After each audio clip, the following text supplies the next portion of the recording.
Part 2 of আজ কিছু behind the scenes দেখা যাক।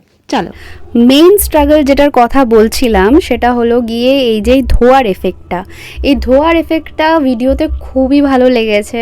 ধোয়ার জন্য আমি ফ্যান চালাতে পারিনি, আর ফ্যান না চালানোর কারণে আমার প্রচণ্ড গরম লাগছিল, আর ধোঁয়াটা এমনভাবে আমার দিকে আসছিল ওই সিনটার জন্য যে আমার চোখ জ্বালা করা শুরু করে দিয়েছিল, চোখে জল চলে এসেছে, জল পড়ছে, আমার মেকআপ নষ্ট হচ্ছে, আমি মুখ ধুতে পারছি না, চোখ জ্বলেই যাচ্ছে সমানে। আর এই চোখ জ্বলার কারণে আমি ঠিক করে এক্সপ্রেশনটাও দিতে পারছিলাম না, আমি চোখটাকে কন্ট্রোলেই আনতে পারছিলাম না, আমার চোখ লাল হয়ে গেছিলো, আমি কিছু করতেই পারছিলাম না। ফাইনালি আমার মনে হয় 5-6টা টেক আমাকে নিতে হয়েছিল। 5-6টা টেকের পর আমি গিয়ে ভালোভাবে একটা শট পেলাম, আর মনের মতো শট। এটা এমনি এমনি স্পেশাল না, অনেক কারণের জন্য এটা একটা স্পেশাল শ্যুট ছিল।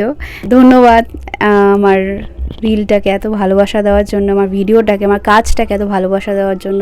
ভবিষ্যতেও এরকমভাবেই সাপোর্ট করতে থাকবেন।